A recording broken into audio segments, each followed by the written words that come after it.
probably one of the, if not the largest crisis that has hit this community. There was a fire back in the 1800s. They talked about that this morning. When is that? 1874. And then something else, but the tornado of '99 certainly will always be remembered. I'm going to leave my phone on because there's a possibility I may get an emergency phone call in just a moment, sometime in this talk. I happen to have a different perspective to what went on that day and the recovery efforts. First of all, having been sworn in 22 days earlier, I had come up with a 100-day plan to begin implementation of the transition into office and some things that we were committing to try to get accomplished for my time of office for the 4 years. And needless to say, it kind of got blown out the window with other things that happened here in Clarksville. That particular morning, Steve talked about, he called my home about 4:15-ish, somewhere in that time frame, and told us about that there was a tornado approaching, and it had significant possibilities of hitting Clarksville and being a serious tornado. Asked Donnie and I and our daughters to go. We have a basement, so asked us to go down the basement. Power went out at the house, and so we were down there in the darkness, and I was saying, "That's Steve, he did it to me again." So come to find out, he called me about 15, 20 minutes later and said, "Mary said that we were taking a direct hit downtown, and I think it'd be critically important that you come downtown," which we did. I then got in the car, came downtown, and I was talking this morning. We had a breakfast this morning in reference to this, and I came the very same route in this morning that I did that morning. I came down New Providence Boulevard, Riverside Drive, up Main Street, and turned going into the city hall area there. And there was some damage there, not a lot. There was debris scattered around, and as best I recall, there may have been lights on. I don't recall. I don't remember that there may have still been lights on there. And then as I turned and came from City Hall coming toward the Roxy Theater, turned right there going down first. And when I come to that intersection there in front of the CJC, the damage was pretty prominent then. It was pretty evident what had happened. I turned left coming toward Lee Chronicle, and we all know what happened to Lee Chronicle and the buildings that were hit in that area. The people that I came upon, I remember talking to a police officer right about that intersection of 2nd and Commerce, talking about it, and the shock that he was experiencing, the shock that I had experienced having come upon that was pretty significant. And I continued traveling on through and driving through the area and looking at the damage and being in shock. When you see what has happened, what happened in that area, it was just unbelievable. You had fire shooting out, you had water fountains, sprinklers, whatever, going everywhere, damage everywhere, brick laying down, walls had fallen down. It's like you were in a war zone. And it was really an unfortunate sight to see and be observing. When I got around, I met some different people. Jim and them, I think, were already out there doing their work. And I'm going to ask Jim to come up and take part of my time in a moment to give some remembrances of that day and that event, if he would.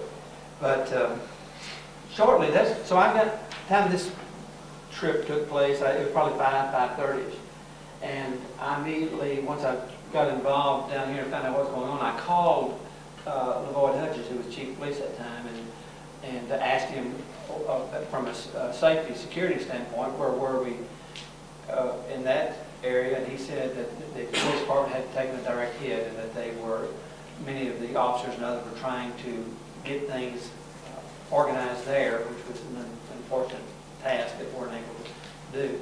And so I told him that I needed to get he and his command staff to meet me at the South Precinct, which was directly across from the Kroger's. You may remember we were in that little building there for a little while. And I asked him to get, he and his command staff there, I believe I had Mike Roberts and some other key people there. Jim, I don't think you were at that meeting, were you? And I asked him to meet me there. More from a security standpoint of securing the perimeter of the area that was affected. I felt like it was important that we try to give some sense of security to the people whose lives were affected, to let them know that all of our resources that were available would be dedicated to providing security for them at that time. What I look back now and I find interesting is that when you're in the leadership role, that some things begin to kick in. The things that are necessary to continue operations seem to kick in.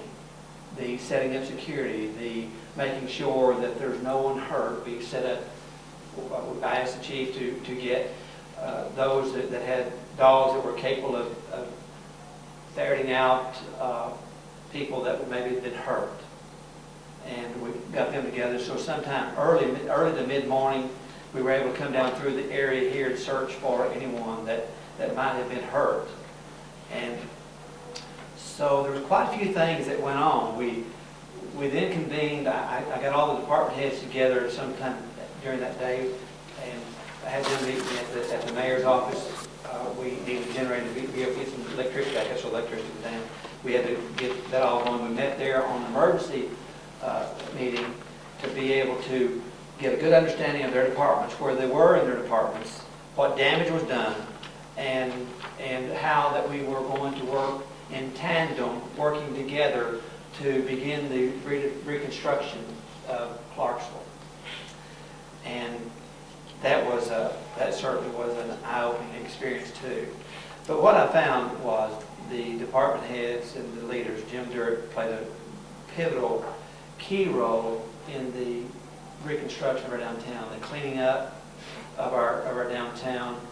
For those of you that were around during that time, just a couple of days after this all happened, Jim had all his heavy equipment down here. He had get his roads cleared, and within 2 or 3 or 4 days, you had some travel lanes that were very important for emergency personnel, for any operation. And his department took on the yeoman's job of allowing the free access and free travel to those that needed to travel. We'll tell you this, that in that meeting, back on that meeting that morning, as I look back now, it's kind of funny. For those of you who drive with me know that I'm not a very good driver. And Chief Hudgens told me, he said, Mayor, he said, I'd like to provide you a driver in a police vehicle so that we can get you in and out where you need to go, so that you can get to the areas of importance to be able to make decisions and move on.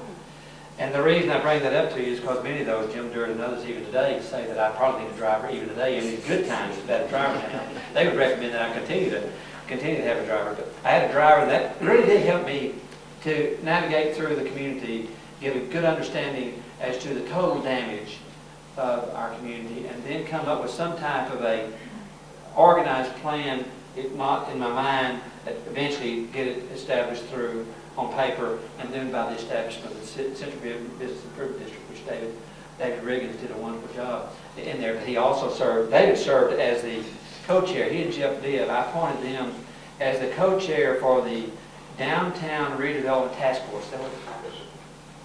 And he and Jeff co-chaired that, and what great leadership that David provided in that, because they were helping to set up the criteria for the redevelopment and rebuilding of our community, so that today, 10 years later, we're able to look back and observe through their leadership and their guidance where we wanted to be, where we were, and where we wanted to be upon final recovery. And today is a great, as you do your tour today, you're going to be able to see the real success story of the David Riggins and the Jeff Bibbs and the Jim Durretts and the Dick Batsons that are the ones that really are the ones that should be here today, and we should show appreciation to them. Interesting thing about that redevelopment task force, as best I recall, when I set it up, it was a very narrow area that I set up. the redevelopment task force originally was set up, and you can help correct me if I'm wrong, David, I think it was originally set up from Spring Street, which is right behind the mayor's office, over to 7th or 6th or something like that. And then it was from Main Street to Cummings? Just past Madison. So it's just a very small defined area from the task force.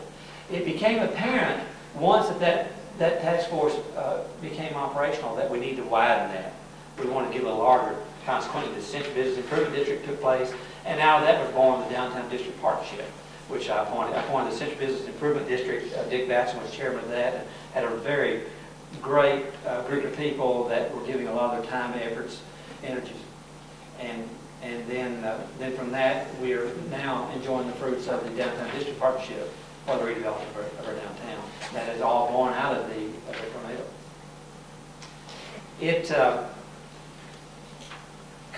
Just some other things. I didn't know that I had a lot to talk about this, and you may get bored of me from hearing me talk about it. But I specifically remember the driving through and seeing the the Magistrate United Methodist Church, and driving up on that, and seeing Doug Norfleet and Jimmy Organ is the name I remember there, and they had their backs to the road. They didn't see me come up, and they were facing the building. And even now thinking about it, I get emotional about it because I think about all of the blood, sweat, and tears that they put in that. It was just 5 days earlier that we celebrated Dr. Martin Luther King celebration there on that Monday night. And I was there giving a little talk that night, and here we are 5 days later, and the building had major damage to it. And as I see those people that are there that had played such a large role in the development of church, and it made you want to cry. That particular moment probably was an important moment for me, because I remember sitting in that car and thinking that I would do everything I could to make sure that people like them and people of this city would appreciate the rebuilding.